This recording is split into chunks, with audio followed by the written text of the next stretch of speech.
ঈমান ও সৎকর্ম।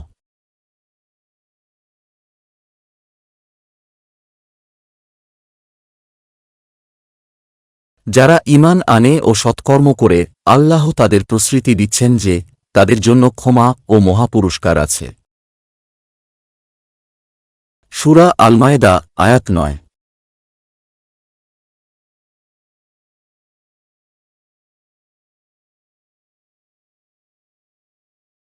পুরুষ বা নারী কেউ সৎকর্ম করলে এবং মুমিন হলে তারা জান্নাতে প্রবেশ করবে এবং তাদের প্রতি অনুপরিমাণ অবিচার করা হবে না।